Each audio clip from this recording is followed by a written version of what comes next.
Ribeirão Preto é hoje um dos mais importantes centros de atividade econômica e cultural do estado de São Paulo.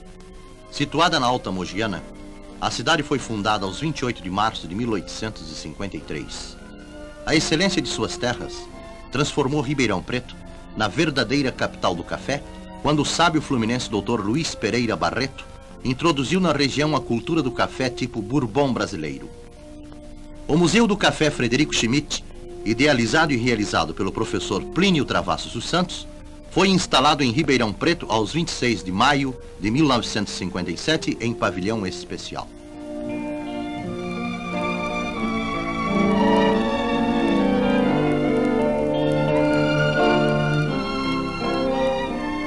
No conjunto de relíquias que contam a história do café brasileiro, o Museu do Café possui uma curiosa coleção de objetos feitos com os grãos e a madeira da preciosa rubiácea.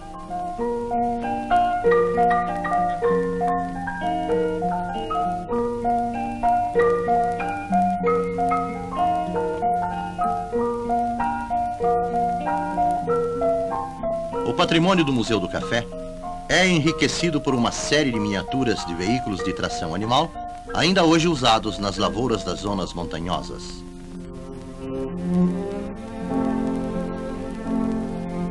Os bustos de 3 gerações de negros constituem uma homenagem ao trabalho do braço escravo nas primeiras lavouras de café.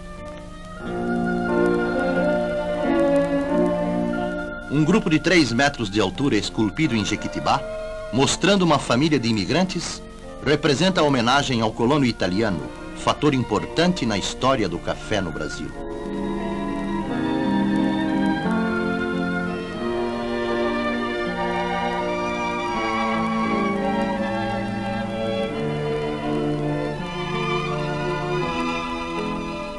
O grupo que lembra o trabalho alemão nas lavouras cafeeiras é em gesso pintado de bronze.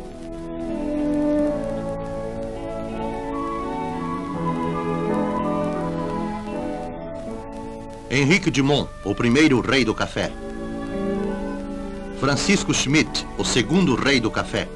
Jeremia Lunardelli, rei do café, em 1959. Francisco de Melo Palheta, que introduziu o café no Brasil.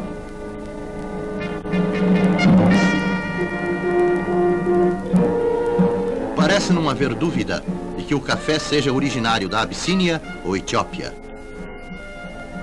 Em data até agora ignorada, o café passou da Abissínia à Península Arábica e depois se propagou rapidamente pelo Oriente Próximo, Egito, Síria e Turquia. Coube aos holandeses a propagação da bebida pela Europa setentrional e central. Dos cafeeiros cultivados no Jardim Botânico de Amsterdã, vieram através da França as mudas que formaram os grandes cafezais americanos.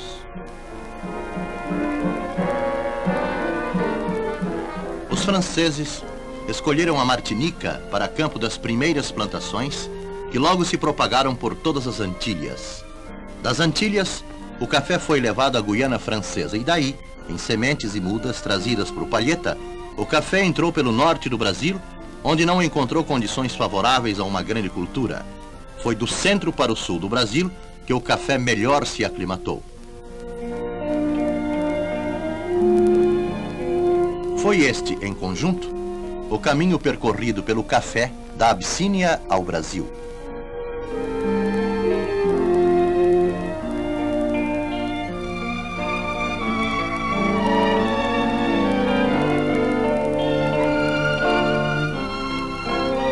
A invasão cafeeira nas terras fluminenses tomou 2 rumos principais no começo do século XIX.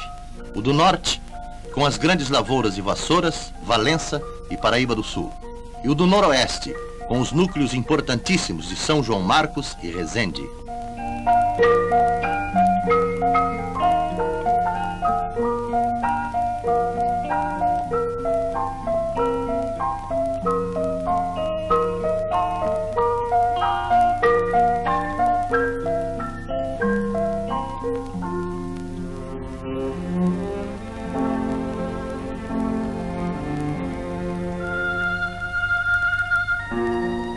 Na cidade de Resende, que foi um dos centros cafeeiros da época, erigiu-se uma erma Luiz Pereira Barreto, criador do café Bourbon brasileiro e introdutor desse tipo na zona de Ribeirão Preto.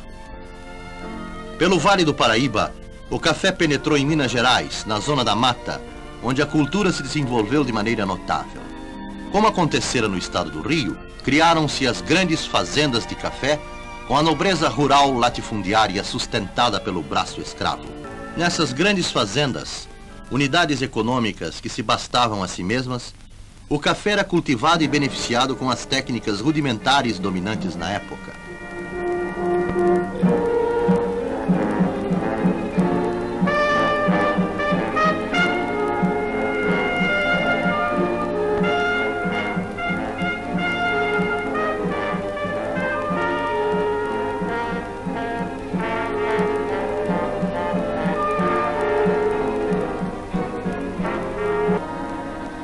Nos primeiros anos, o beneficiamento do café era dos mais precários, feito pelos mais primitivos processos.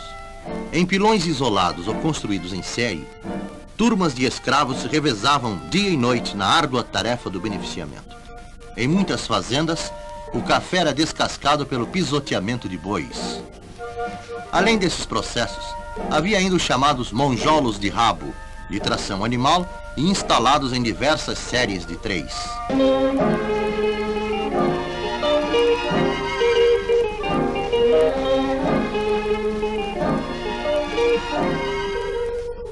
Em qualquer ponto onde houvesse uma queda d'água, montavam-se monjolos hidráulicos, cujo trabalho era ininterrupto.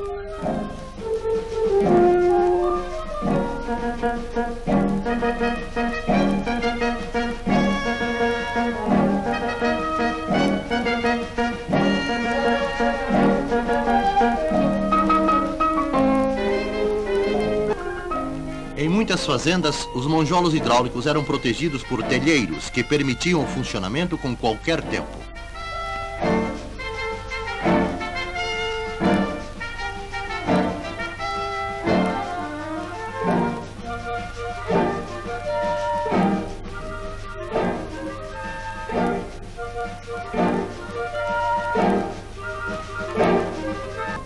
O transporte do café para os portos de embarque era feito por tropas de muares distribuídos em pequenos lotes. Qualquer outro meio seria impraticável nos longos e acidentados percursos da preciosa carga, dos centros de produção aos pontos de escoamento. Tropear era atividade de grande importância na época, e a ela se dedicavam os membros das melhores famílias. A primeira estrada de ferro brasileira criada pelo Barão de Mauá foi uma consequência do surto do café no país.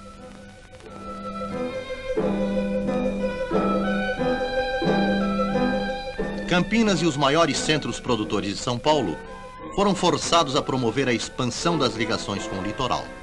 Atualmente, em 1959, esses centros dispõem do que há de mais moderno em rede material de transportes rodoviários e ferroviários, assegurando assim o rápido escoamento do produto para os portos de embarque. Graças ao extraordinário surto do café no estado de São Paulo, o Porto de Santos, muito em breve, tornava-se o maior do Brasil e um dos mais importantes do mundo.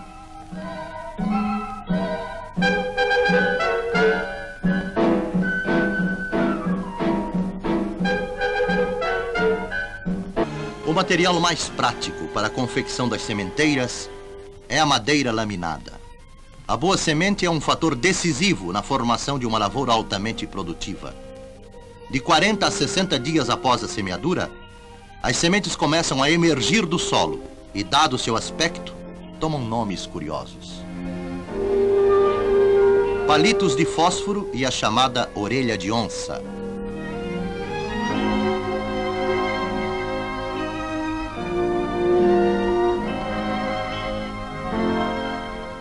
Na época própria, as mudas são plantadas no local definitivo, convenientemente adubadas.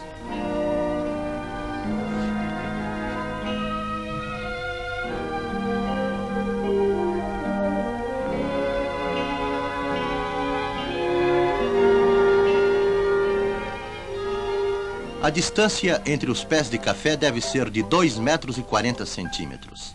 Entre uma e outra fileira, o espaço deve ser de 3,20 metros para permitir a passagem de máquinas pulverizadoras e facilitar a capina e a livre movimentação dos trabalhadores. Já está condenado pelos técnicos o plantio em linhas geométricas rígidas. Os cafeeiros devem ser dispostos em renques ou fileiras, paralelos ou não, segundo as curvas de nível do terreno, para evitar as consequências da erosão.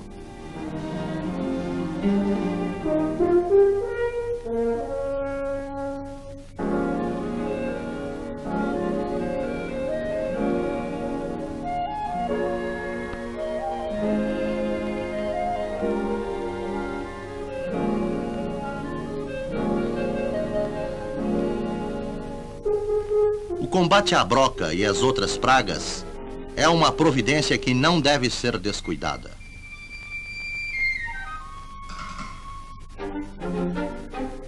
A erosão e a geada são das piores calamidades que podem atingir um cafezal. As reservas de água são necessárias para permitir a irrigação por aspersão, método cada vez mais utilizado pelos cafeicultores. Apesar do alto preço, o uso dessas instalações associado à adubação racional é indispensável, principalmente em face da irregularidade das chuvas.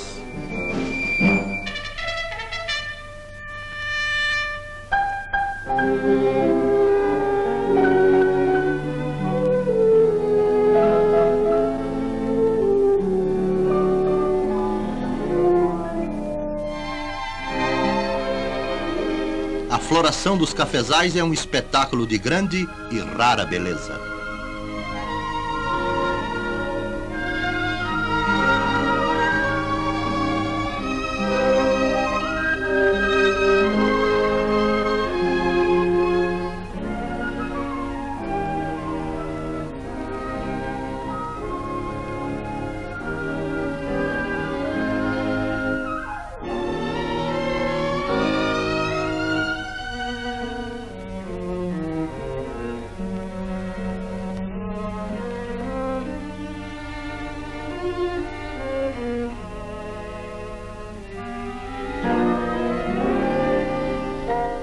A importância da colheita exige um grande número de trabalhadores especializados.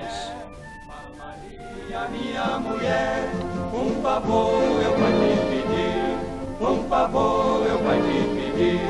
Quando a rosa vier me buzuncar, quando a rosa vier me buzuncar, você faz... Ainda hoje, são inúmeras as fazendas em que a colheita se faz quando o grão já está seco.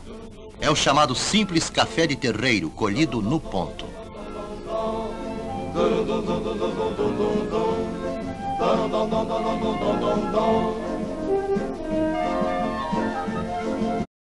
Estabelecimentos espalhados por toda parte servindo café ao público. E o movimento dessas casas atestam a predileção do povo pela deliciosa bebida.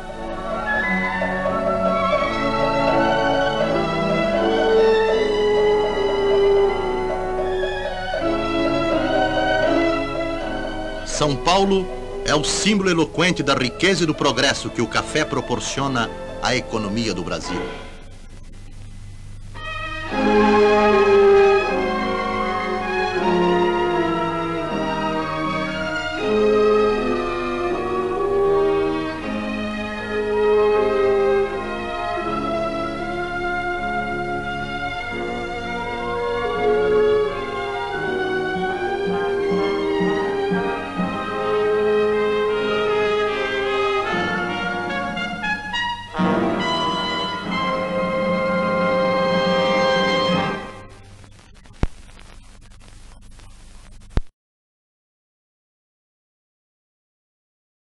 O processo produtivo do café é minucioso e envolve rigorosos controles de qualidade.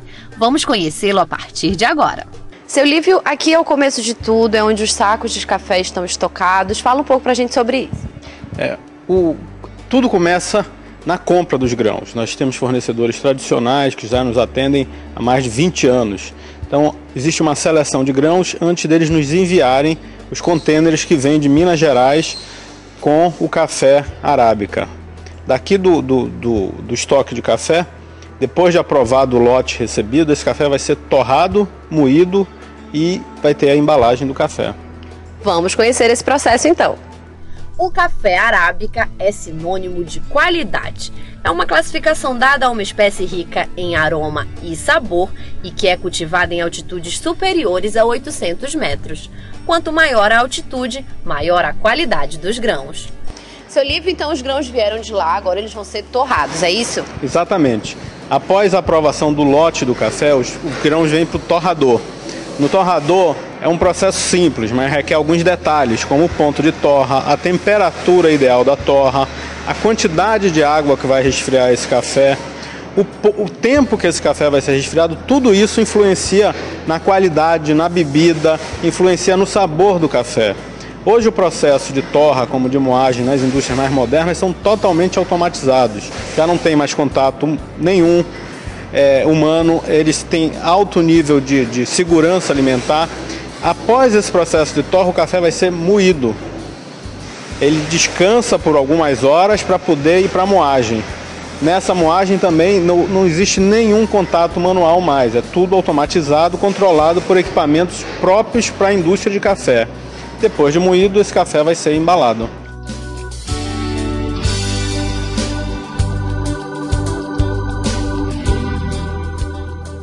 Seu Lívio, o processo de moagem encerrou, agora o produto está sendo embalado, é aqui essa etapa que nós estamos vendo. Na realidade, essa aqui é a última etapa, onde o café passa a ser embalado. Como eu disse anteriormente, todo o processo é automatizado. Hoje os equipamentos já funcionam praticamente todos automáticos.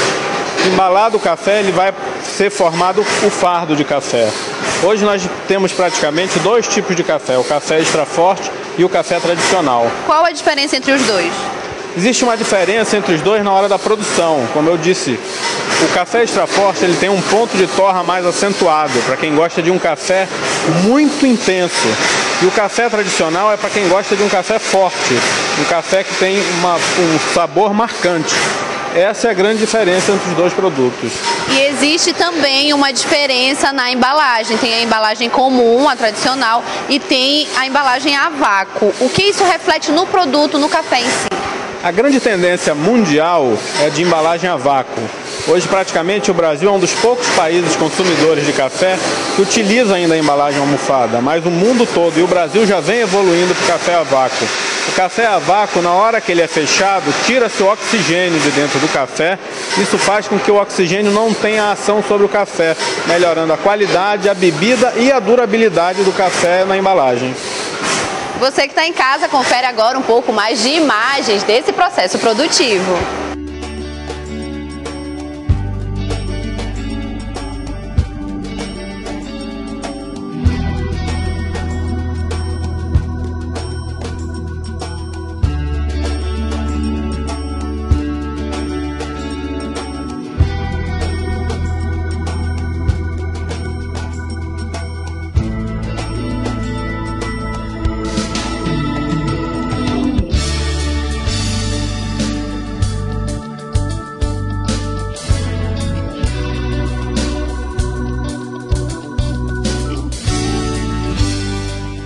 Seu Lívio, nós temos aqui um histórico de campanhas. Eu gostaria que o senhor falasse um pouco dessa relação do Café Manaus com o consumidor final.